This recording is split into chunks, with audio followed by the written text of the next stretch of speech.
여러분 안녕하세요. 경영 원론과 조직 경영과 리더십 10주차 강의 2강을 시작하도록 하겠습니다. 지난 1강에서는 역시 인간 행동 중에서 모든 인간이 가지고 있는 기본적인 생물학적 동기에 대해서 설명을 드렸습니다. 여러분, 모든 인간이 다 가지고 있는 남녀노소, 인종, 피부색에 상관없이 다 가지고 있는 기본적인 동기, 즉 욕구는 무엇이라 했습니까? 6가지를 말씀드렸죠. 배고픔, 그 다음 성에 관한 욕구, 목마름, 그 다음 고통의 회피, 그 다음 모성의 행동, 호기심과 자극추 같은 이런 기본적인 욕구들을 말씀드렸습니다. 기본적인 욕구들을 말씀드렸고요. 오늘은 좀 더 이제 구체적으로 인간이 가지고 있는 개인적인 행동적인 변수, 즉 여러분들이 가장 많이 들어본 성격에 관해서 살펴보도록 하겠습니다. 성격은 영어로는 personality라고 하는데요. 여러분 친구들끼리 그런 얘기 하죠. 저 친구는 참 성격이 좋아. 아니 성격이 안 맞아서 이 연인 사이 헤어졌다 라든지 이런 말들을 하게 될 것입니다. 이 성격은 개인이 가지고 있는 독특한 자질들의 총체를 얘기합니다. 독특한 자질. 여러분 한 사람 한 사람은 다 여러 가지 자질이라는 것은 특질이라고도 하는데, 어떤 사람은 조용하다. 어떤 사람은 냉정하다. 또 다른 사람은 수다스럽다. 어떤 사람은 대단히 외향적이고 적극적이다. 라든지 이런 하나하나의 개인이 가지고 있는 특질, 자질들이 전체가 모여서 개인의 성격을 구성하고 있다 하는 것입니다. 그래서 이 심리학에서는 성격 심리학이라는 독자적인 분과 학문이 있을 정도로 성격에 관해서는 많은 학자들이 오랫동안 연구를 해오고 있습니다. 그래서 이 성격은 개인이 가지고 있는 독특성, 여러분이 가지고 있는 지문이나 아니면 홍채, 이런 것들은 개인마다 다 다르죠. 이런 독특성이 있고, 그 다음에 또 안정성과 일관성을 가지고 있습니다.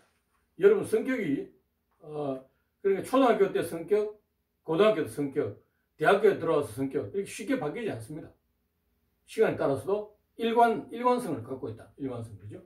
그런데 개인이 만약 가지고 있는 성격이 수시로 바뀐다 하면 이게 어떻게 되겠습니까? 개인 스스로도 대단히 혼란스럽다. 그죠? 혼란스럽다. 자, 친구를 만날 때 성격이 다르고, 부모를 만날 때 성격이 다르고, 교수님하고 만날 때 성격이 다르다. 이 개인 대단히 혼란스럽겠죠. 그래서 자기 자신의 정체성, 영어로는 아이덴티티라고 얘기합니다만, 이 정체성을 유지하는 데 있어서도 성격의 일관성은 대단히 중요하다 하는 말씀을 드립니다. 또 성격은 이 컨텐츠, 아까 자질이라는 말씀을 드렸는데, 이런 하나하나의 요소들 전체가 모여있는 컨텐츠다. 컨텐츠, 그죠? 자, 여러분 컨텐츠는 요즘 여러분 디지털 세대니까 이 컨텐츠에 대해서 잘 아시죠? 우리 컨텐츠는 책의 목차를 얘기할 때도 컨텐츠라고 하는데, 성격이 이런 다양한 내용들을 가지고 있다. 또 성격 측정하는 도구들을 보면 이것을 퍼스널리티 인벤토리라고도 합니다. 인벤토리는 원래 재고라는 뜻인데 여러 가지 하나하나 착착착 쌓여 있다 하는 이런 의미를 가지고 있습니다. 자, 그러면 이러한 성격은 여러분 개인이 어떻게 이런 성격을 가지게 될까요? 성격은 타고나는 것일까요? 아니면 시간에 따라서 변하는 것일까요? 성격은 타고나는 측면도 있죠. 이 타고난다는 것이 유전적인 요인들입니다. 여러분 지금 우리 강의를 듣는 학생들 잘 생각해 보십시오. 내가 집에서 누구를 닮았다는 얘기를 듣는가? A라는 학생은 엄마를 닮았다. B라는 학생은 할아버지를 닮았다. 또 C라는 학생은 우리 고모하고 대단히 비슷하다. 라든지 뭐 이런 얘기를 들을 텐데, 이 생김새라든지 아니면 식성이라든지 아니면 말하는 방식이라든지 그 패션 스타일이라든지 이런 것들이 다 그 유전적인 이런 요인들하고도 대단히 관련이 있다. 그다음 또 하나는 그 뭐겠습니까? 가족적인 요소들이 있다. 가족적인 요인들이 성격에 대단히 큰 영향을 미친다. 여러분 생각해 보십시오. 가족들, 그죠?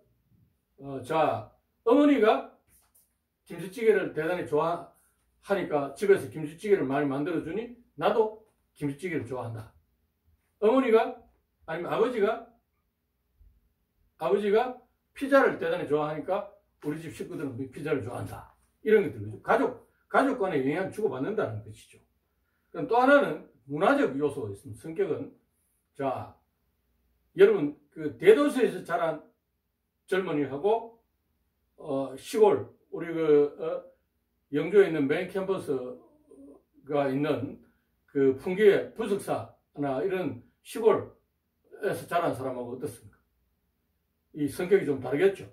여러분, 서울 같은 대도시에는 그 직장인이 출퇴근하는 시간에 전철역 근처에 가보면 대단히 빨리 움직이죠.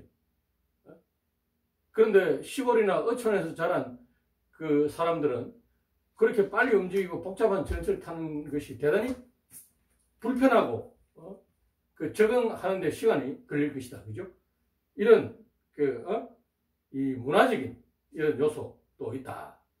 그 다음에 소속 집단과 사회 그 계급 혹은 계층, 내가 어디에 속해 있는가?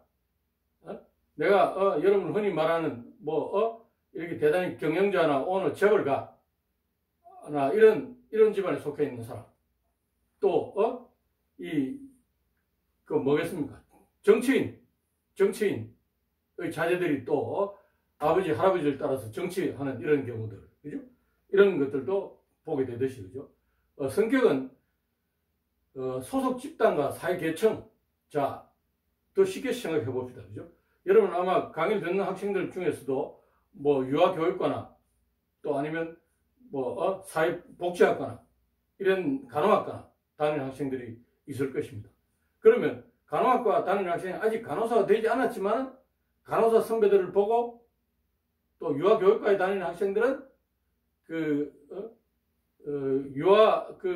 교사가 자격증을 아직 발급받지는 않았지만 자기 선배들이나 유아교사들 하는 그 행동들 아니면 이 사람들의 사고방식 이런 것들을 은연중에 모방하거나 듣고 배우게 될 것이다. 그죠?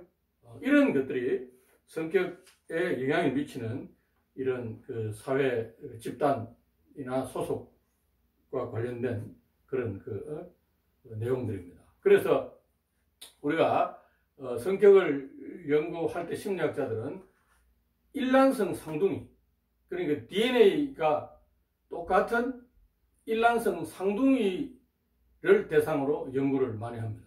사람을 대상으로 이렇게 실험을 할 수 없으니까 태어나서 아주 이런 시간 내에, 그러니까 2주라든지 4주 이내에 서로 떨어져 자란 일란성 상둥이들을 그 시간이 지나서 면접을 해보면 똑같은 개인이 성격 테스트를 측정을 2번 한 것보다 일란성 상둥이들의 측정 점수가 대단히 비슷하다 하는 이런 내용들을 우리가 알 수 있습니다. 그래서 여러분 이 뒷부분에 204페이지 교재 경영위에 204페이지에 보시면 유전이 성격에 미치는 영향, 일란성 상둥이, 남자 상둥이와 영국에서 자란 여자 자매 상둥이 사례들이 나와 있습니다. 그죠?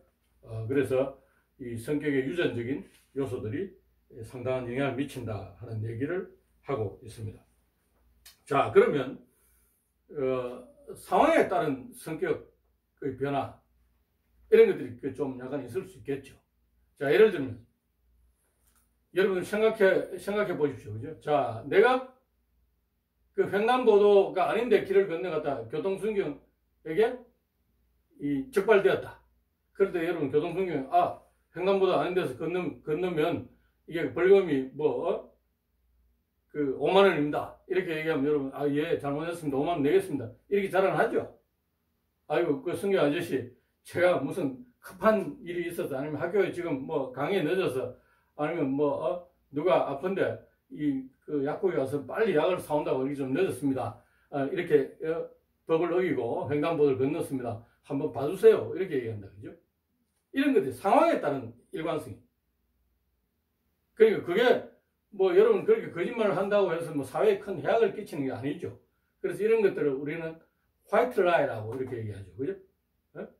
그러니까 나쁜 거짓말이 있고, 그러니까 그 하얀 거짓말이 있다. 이렇게 얘기를 하는데, 그래서 상황에 따라서는 그 성격 일관성이 없다. 그래서 여러분 어릴 때 생각해 보십시오. 우리 그 많은 사람들은 자기 자신을 유지하고 지키려는 자존감을 갖고 있단 말이에요. 그래서 어릴 때 친구들이, 야, 우리 집에 금덩어리 있다 하면, 어떻습니까? 우리 집에도 있다. 나도 갖고 있다. 이렇게 여러분 얘기하지 않습니까? 그죠? 이런 것은 특별히, 친구에게 해를 끼치거나 이렇게 하기 위해서 거짓말 하는 것이 아니죠. 그런 것들이 이제 상황에 따른 성격 일관성이 좀 시간에 따른 일관성에 비해서는 적다 하는 얘기를 할 수 있습니다. 자, 그러면 이 성격은 여러분 그 중고등학교 다닐 때 지금 우리 학교 학생생활연구소에서도 여러분 온라인으로 접속하거나 아니면 방문하면 지금 온라인으로 가능한지 모르겠는데 방문하면 여러분 신입생들을 보면 성격 테스트를 해준다. 그죠? 적성 검사 같은 걸 해줍니다. 여러분이 만약 이 정신과에 가서 이런 성격 테스트를 받으려고 하면 돈을 몇만 원 내야 된다. 그죠? 그런 학교에서는 대학 학생생활연구소에서 우리 심리학 전공한 교수님이 성격 측정을 하고 그걸 해석해 준다. 자, 그러면 아무나 여러분 요즘 이렇게 지나다니다 보면 점집들 또 있고 인터넷으로 사주 본다든지 궁합 본다든지 이런 말 들어보셨죠? 운 점수 보는 거. 그러니까 그게 누구나 그걸 하거나 그 점을 보거나 하는 사주를 보거나 하는 것이 자신의 그 개인의 운명을 이렇게 점수 보는 것이 맞는 경우도 있지만 어떻습니까? 그냥 우리 재미로 보는 경우도 많이 있단 말이죠. 자, 그래서 이 성격 측정이나 성격은 전문가의 책임하에 아주 과학적으로 개발된 그런 그 도구를 이용해서 하고 또 그 결과 해석도 이 전문가가 해야 된다. 여러분 아무나 성격을 측정하고 그걸 해석하고 하는 것은 아니죠. 그래서 성격을 측정하는 여러 가지 그 도구들이 나와 있습니다. 그죠? 과거에 미네소타 대학에서 개발한 MMPI 같은 것도 있고 최근에 또 경영자의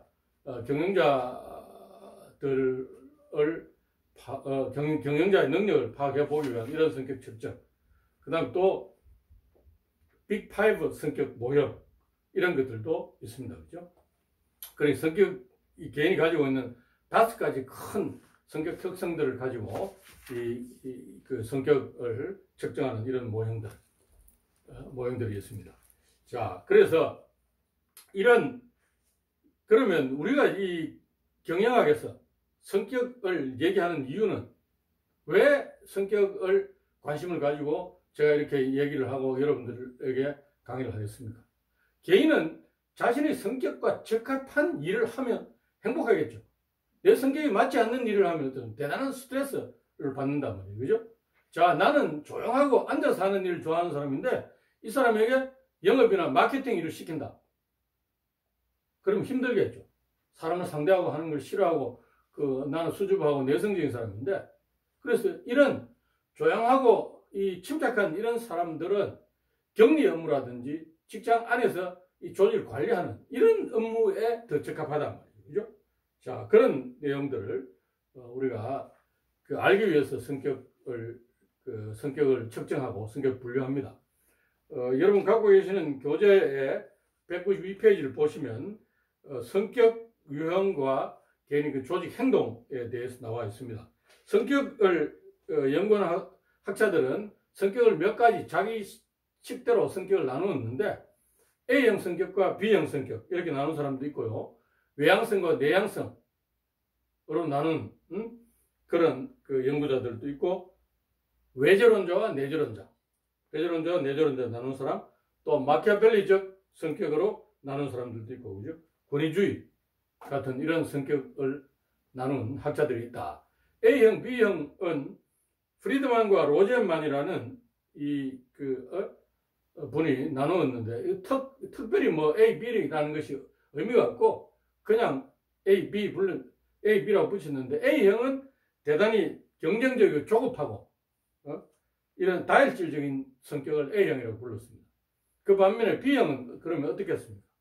대단히 인내심이 강하고 천하태평이고, 온유한 이런 사람. 여러분 친구들 중에서 계단 갈 때도 두 계단씩 아니면 빨리 뛰어서 올라가거나 내려가는 사람도 있죠. 밥 먹을 때도 대단히 빨리 먹고, 말할 때도 급하게 말하는 이런 사람도 있죠. 그런 반면에 또 어떤 친구들은 시오라 내오라 하면 천하태평인 이런 사람들도 있죠. 이렇게 성격을 나누었는데, 그래서 그 학자들이 조사를 해보니까 이 다혈질적인 이런 A형 조급한 사람이 훨씬 더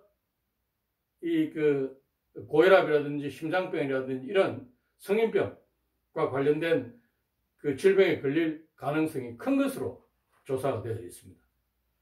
그래서 제가 아는 어떤 교수님 한 분도 본인이 워낙 성격이 급해서 내 성격을 바꿔야 되겠다 생각하고 어떻게 했는가 하면 밥 먹는